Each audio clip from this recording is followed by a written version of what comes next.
What's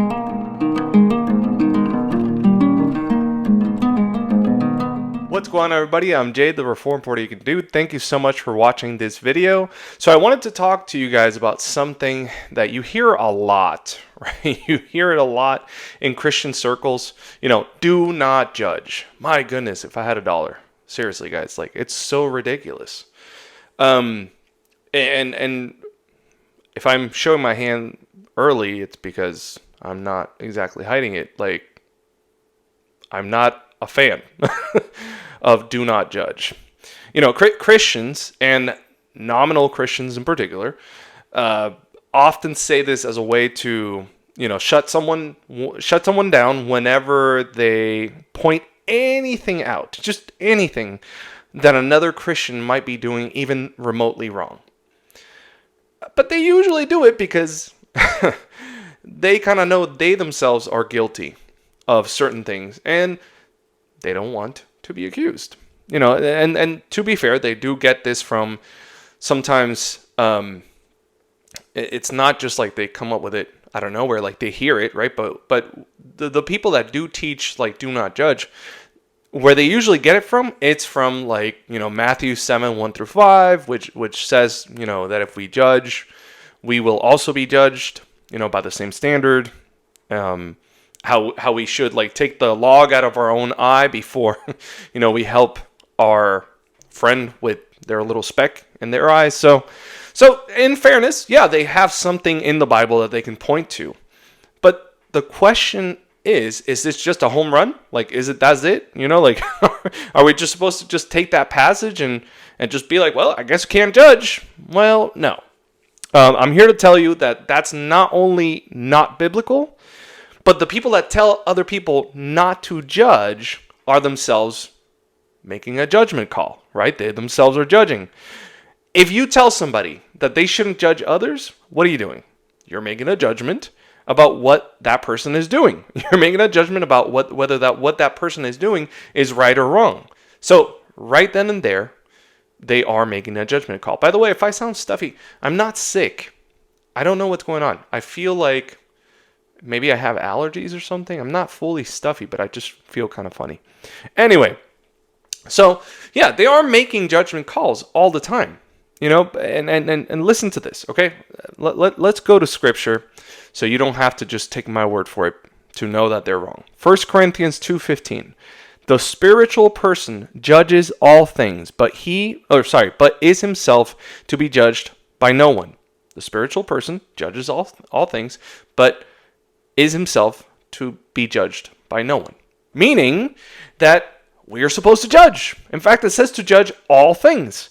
So, no, it's wrong to say that Christians shouldn't judge. But how do we make sense of all of this, right?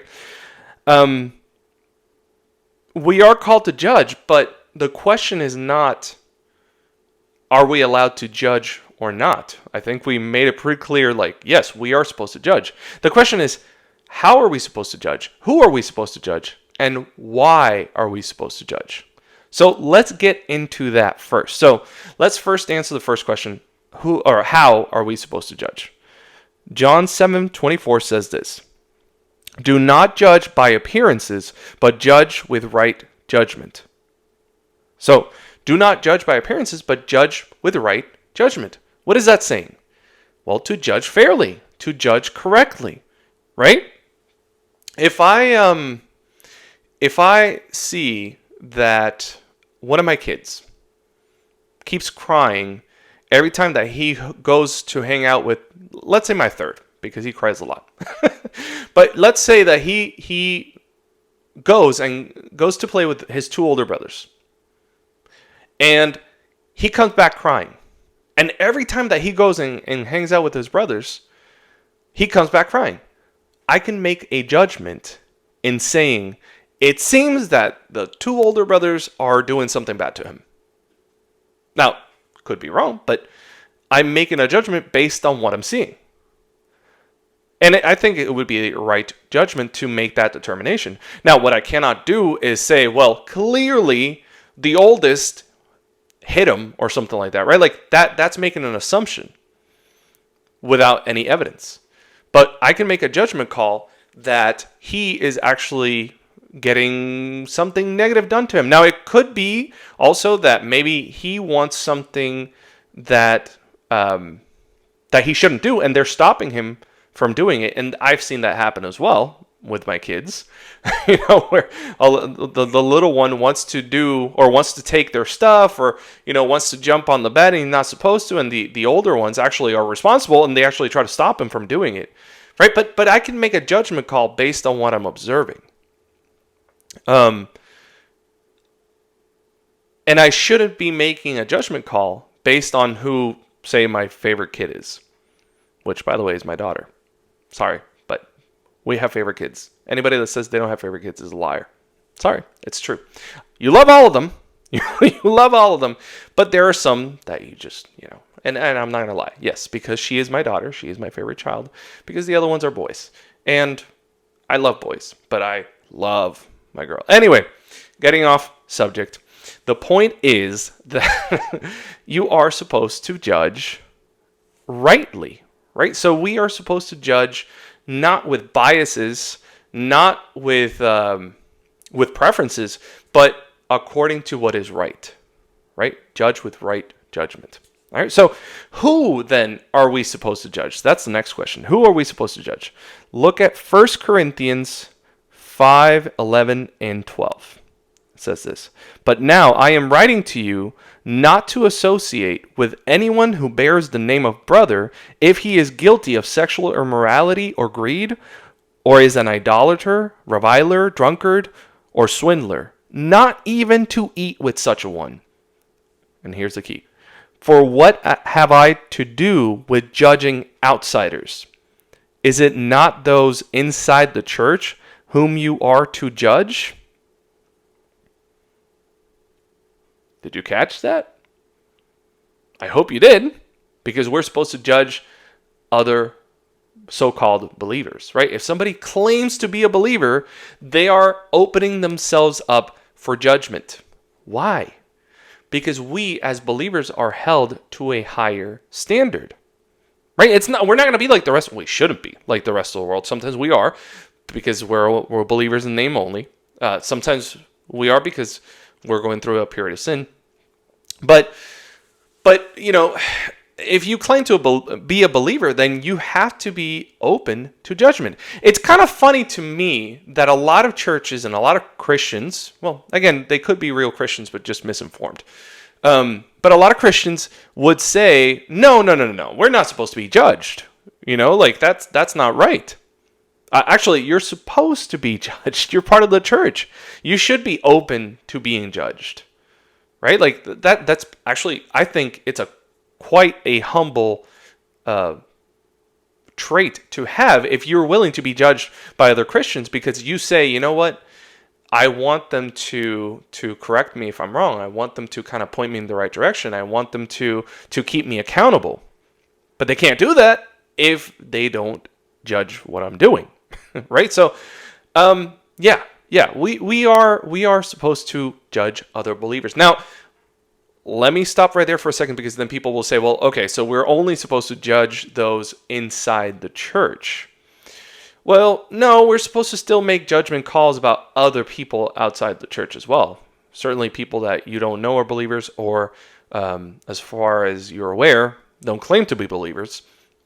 But this is different, right? So what this is talking about is specifically holding people in church to the standard of being a Christian, right? We're supposed to be holy and blameless. Therefore, if you're not being holy and blameless, I am going to make a judgment call. I am going to say this person is not being very Christianly right now if they are sleeping with their girlfriend, for example.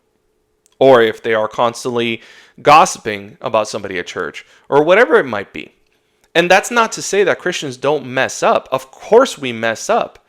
But it doesn't mean that, we're not going to be called out. Yes, we are supposed to be called out. But I do want to talk about what I also said, which is, yes, we still do judge those outside the church. But the way that we judge them is differently. It's not with a higher bar. It's with a lower bar. It's a simple, do they need Jesus or not? And hopefully your judgment is Yes, they need Jesus. Now, sharing the gospel, and this kind of goes a little bit off topic, but sharing the gospel kind of ties to that, because you can share the gospel and I guess tailor your gospel message to somebody based on the judgments that you've made of how this person is being a sinner. Because we're all sinners, but we all don't sin equally. First and foremost, there are more severe sins than others. Some Christians would say no, but Jesus would say, well, some people are guilty of greater sins. So I'm just saying, Jesus said it, so I believe it. But besides that, we are supposed to know what people are struggling with in order to make a case for the gospel. Remember that Paul in Acts, often he would argue with people, but not argue in an argumentative way. It was more of like a pleading of a trying to convince them, because you want them to believe, right? So you're trying to reason with them. There you go. Like, it's a better word would be to reason with people. But you reason with people based on where they're at. And so for you to know where people are at, you need to make judgment calls. You need to be able to judge what they are doing. Right? Now, I am not saying that you just condemn them to hell and you say, well, clearly this person, that's the worst of sinners. He has no hope. No. At the same time, we have to recognize, listen, we have been saved by grace through faith alone, not works.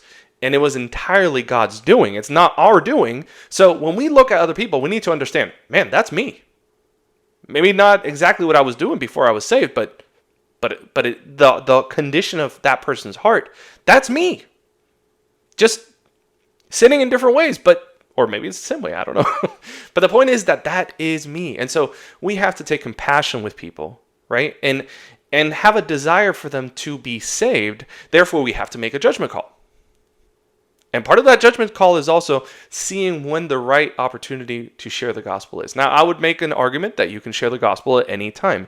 But what I'm talking about is specific opportunities. So, for example, if somebody that you've already shared the gospel with them several times, and they I don't know, let's say that they come to you and they start talking about their work, and they're like, man, work has been really hard lately. I feel like a lot of my coworkers don't really like me. I don't understand what's going on. Well, that's a good opportunity to start talking to them about, like, well, what's going on with your coworkers? What is it something that you're doing? Are they saying why they don't like you? Right? And eventually you lead to talking about sin and how man is sinful by nature and this and that. And you open up an opportunity to share the gospel once again with that person if you've spoken to them before. So, yes, we make judgment calls. We have to make judgments, right? I mean, even in our daily lives, we have to make judgments. And I know that, most people, when they say don't judge, they're talking about individual people. But I'm sorry, we have to make judgments about the things that are going on around us. And to some extent, that has to do with judging other people. So, anyway, but again, there's a right way to judge other people. I already mentioned, a judge with righteous judgment. So keep that in mind. Okay, so, so who are we supposed to judge? We just did that one, right? Yeah. So why are we supposed to judge? I mean, I've kind of touched on this already, but I want to give you some scriptural verses. So let's go to that first. Galatians 6:1. Brothers, if anyone is caught in any transgression, you who are spiritual should restore him in a spirit of gentleness.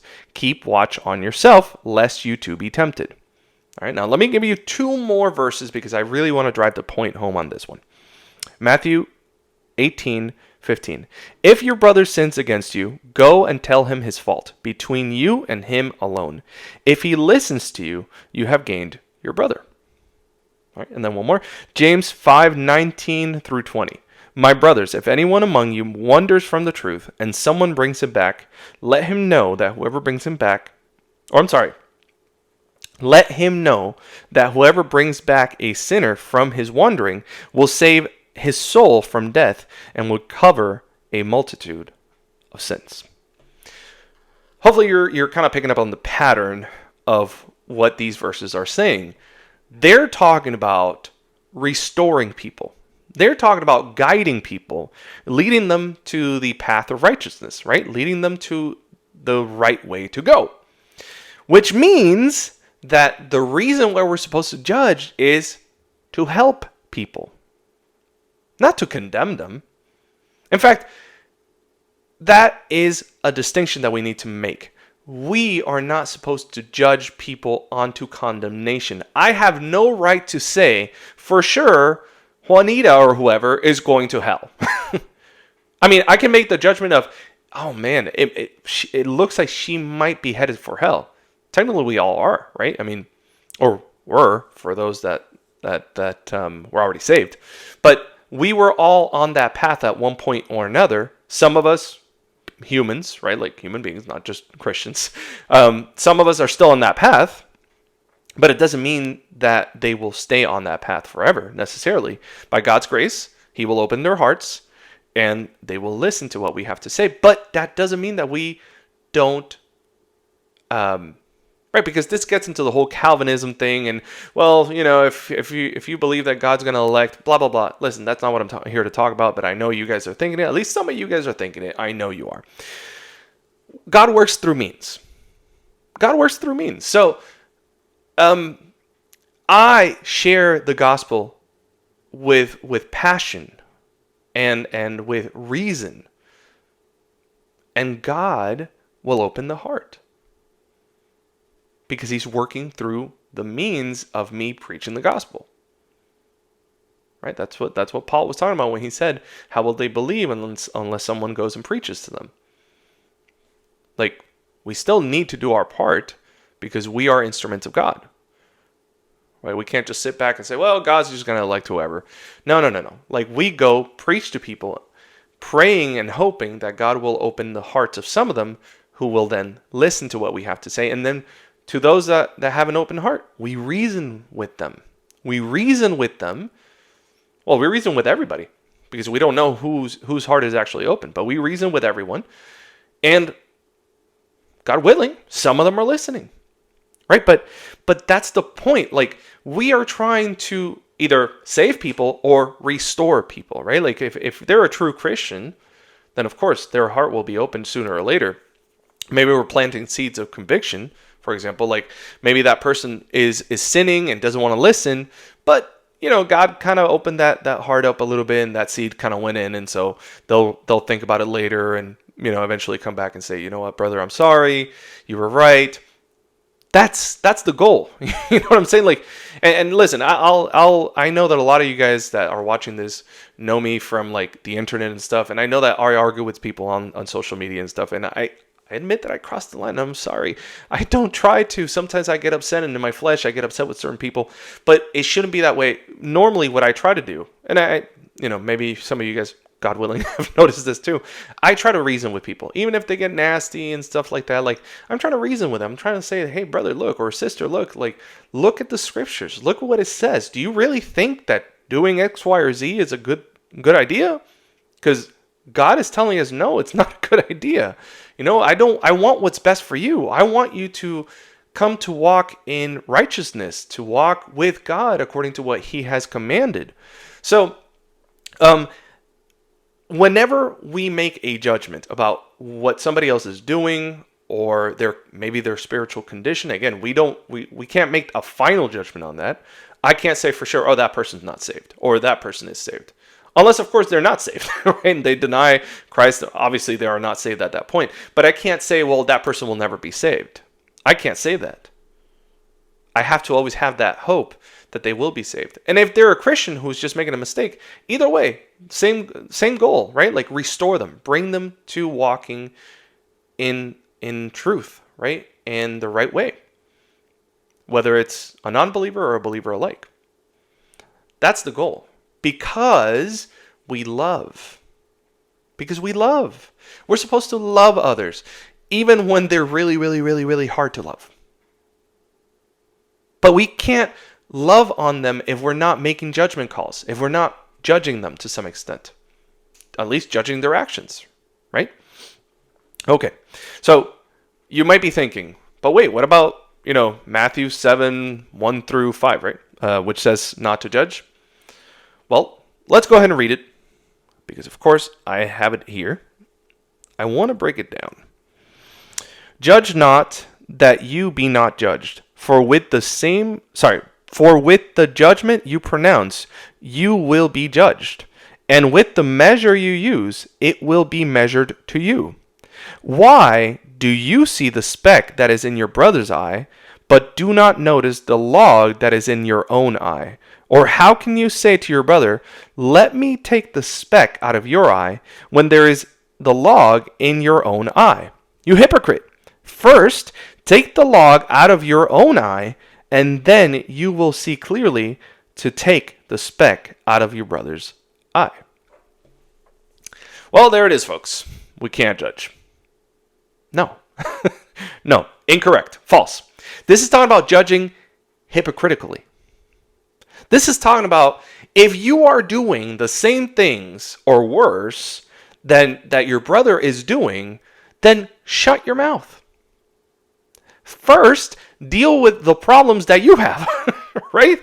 And that's a fact, man. Like the blind leading the blind. Imagine that. No, that can never work. We need to make sure, and I'm not saying that we need to be perfect. We're not going to be perfect. That's impossible. Not this side of heaven. But when it comes to the struggle with a particular sin, let's say, for example, pornography. Okay, pornography is a big one. A lot of people, unfortunately, deal with that.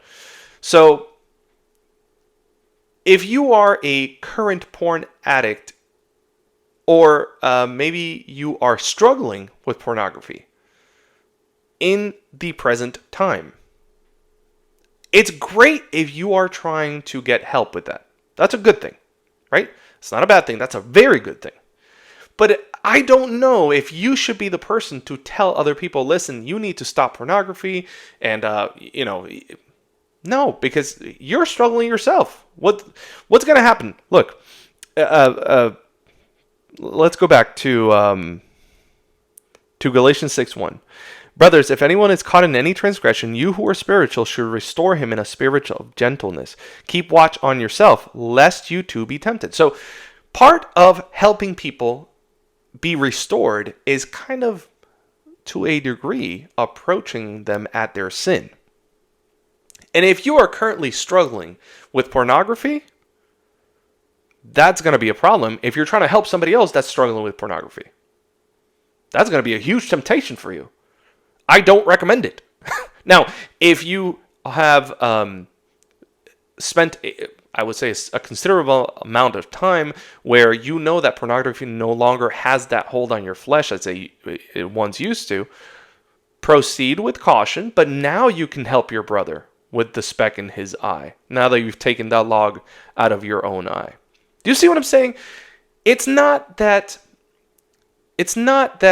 we are just supposed to stay quiet and never judge anybody and just kind of mind our own business. No, but what it is let's spend time with God. Let's pray. Let's ask Him to help us. Let's get help. And once we kind of settle our own affairs, then we can go and help other people. Now, that's not to say that you still won't make mistakes. Well, let's not call them mistakes. You're going to sin, right? Like, I hate... They are mistakes. Sin is a mistake. But I hate when we, as Christians, sometimes soften the severity of sin by calling it, a mistake. Yes, it's a mistake, but it's much more than just a mistake. It's a sin. Be killing sin or it be killing you, right? John Owen. This is serious. Can't just call it a mistake, although it is a mistake, but it's much more than just, oops, I wrote the wrong date. It's much more serious. So we have to be careful when we judge, but we are supposed to judge. Okay, guys. So there you have it. Thank you for watching. Guys, let me know what you think in the comments below. I love reading your comments. You guys know if you engage with me, you guys know that I usually respond to most comments. Unless there's trolls, I kind of let them be trolls on on my videos. But I may respond to some of them. I don't know. But most of them I don't really deal with. But you guys, if you guys want to have a real conversation about it, on YouTube, I'm always going to respond. kind of have at least a little bit of a back and forth. So let me know what you guys think in the comments below. And if you find the video helpful, my channel's helpful, and hopefully this is not the only video that you've watched, then go ahead and subscribe. You know, I've got other stuff. I'm trying. Listen, guys, since we're on it, I haven't officially made any announcements, but I am trying. Listen, I have a lot of things going on in my life, okay? I'm a busy guy. And I have 4 small children, and I know a lot of you guys have a lot of children, so you guys know that it's tough. But I am currently trying to release 3 videos per week. Okay, so I am aiming for Monday, Wednesday, Friday. That's the goal, right? And Mondays, 12:30 Eastern every day. That's where I'm gonna aim for. Wednesdays, what I'm doing is it's either gonna be at 12:30 Eastern or 7 p.m. Eastern if I have an interview with somebody, if I have a guest on the show. So if I have a guest on the show, expect the video to be at night. And you guys know, if you follow me, you know I usually announce it and things like that. But if you subscribe, which you should, it'll tell you if there's a premiere coming up on Wednesdays at 7 p.m. So check that out. And then on Fridays, what I'm going to be doing is I'm going to be releasing one in the morning, probably at 9 a.m. Most days, maybe 8:30. I don't know. And I know that some of you guys are working, but hey, maybe before work, depending on when you start working, or maybe at lunch. So there you have it, guys. Like I said, let me know what you think in the comments below. Go ahead and subscribe if you haven't already. And until next time, God bless. Take care, guys.